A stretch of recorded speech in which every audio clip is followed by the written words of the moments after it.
All right, everyone, let's dive back into the heart of the story. We open right as the tension is palpable. Our protagonist, Sarah, is holed up in the abandoned observatory, the storm raging outside mirroring the tempest in her soul. She's clutching that ancient locket, the one her grandmother warned her about, said it held more than just memories, said it held power, and not the good kind. Meanwhile, across town, the antagonist, Thorn, is making his move. He's gathered his shadowy syndicate in the old factory district, their eyes fixed on the city's power grid. He needs that grid, needs its energy to activate something. We don't know what yet, but the whispers are chilling. Detective Miller, the city's last honest cop, is on Thorn's trail, but he's outmatched, outmaneuvered, and running on fumes. He just got a cryptic tip, a coded message about the observatory. He knows Sarah might be in danger, but getting to her through this storm. It feels impossible, almost. The stakes are immediately sky-high. The city's fate, perhaps the world's, seems tied to this relic Sarah holds, and Thorn is closing in. We feel the isolation Sarah is experiencing, the weight of this unexpected inheritance. She tries to open the locket, her fingers fumbling, a strange warmth emanating from the cold metal. Suddenly, a flicker of light, not lightning, from within the locket. It's showing her something. Visions, memories. Flashes of history, of others who held the locket before. Some look triumphant, others utterly terrified. What did they face? Miller is pushing his patrol car through flooded streets, sirens wailing uselessly against the wind. He gets a transmission. The power grid is fluctuating wildly in the factory district. Thorn's plan is already in motion. Miller has a terrible choice to make. Try to stop Thorn at the source, potentially saving millions, or race to the observatory, potentially saving just one person, the person who might hold the key to everything. The moral dilemma is gripping. What does he value most? Justice, or a single, fragile life? He makes his decision. He turns the car towards the observatory.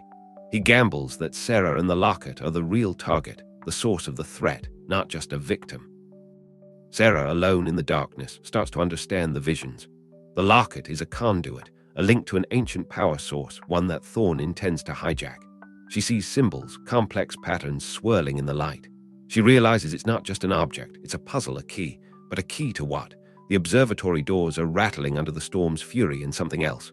A persistent, rhythmic thudding. Someone is trying to get in. Fear laces Sarah's eyes. Is it Thorn or something worse? She scrambles, trying to hide, trying to understand the locket before it's too late. The thudding gets louder, closer. The door splinters. It's not Thorn. It's his enforcer, a hulking figure known only as the Wall. Silent, relentless, terrifying. Sarah is cornered. She tries to use the locket to understand its power, but it's too fast, too complex. The Wall advances, his shadow consuming the room. Just as he lunges, a crash downstairs. Miller has arrived. A desperate, brutal fight ensues in the lower levels of the observatory. Miller, despite his exhaustion, fights with the ferocity of a cornered animal. He knows he just needs to buy Sarah time. Time to figure out the locket. Upstairs, Sarah sees one final, clear vision. A celestial alignment, a specific constellation tied to the locket's power. The storm is starting to break outside, and through the clearing clouds, she sees that constellation. This is it. She holds the locket up, aligning it with the vision with the stars outside. Downstairs, Miller is taking a beating, but he lands one desperate blow, temporarily incapacitating the Wall. He races up the stairs, yelling Sarah's name. Just as he reaches the top, Sarah activates the locket. A blinding flash of light. The entire observatory is bathed in energy. Back at the factory, Thorn watches his power readings plummet. His eyes widen in disbelief. It worked. Sarah didn't just stop him, she redirected the power. But redirected it where? The light from the observatory intensifies, reaching into the sky, connecting with the constellation. The ground trembles. Upstairs, the light fades, leaving Sarah and Miller shaken but unharmed. The locket is now inert, its power seemingly spent, or changed. They look out the window. The storm is gone. The city lights are back on, but something is different. The sky above the observatory shimmers, a faint, aurora-like glow dancing amongst the stars. What did Sarah do? What power was truly unleashed?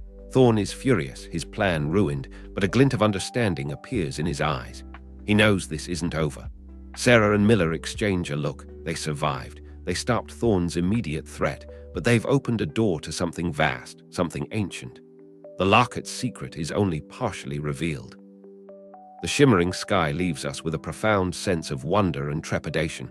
The immediate crisis is averted, but the true mystery has just begun. What is the nature of this power? What will Thorn do next? And what is Serra's destiny now, bound to this relic and the forces she's awakened? The ending leaves you wanting more, knowing that this was just the first chapter in a much larger story. Thanks for tuning in. Stay curious, stay awesome, and don't forget to hit that subscribe button for more amazing content.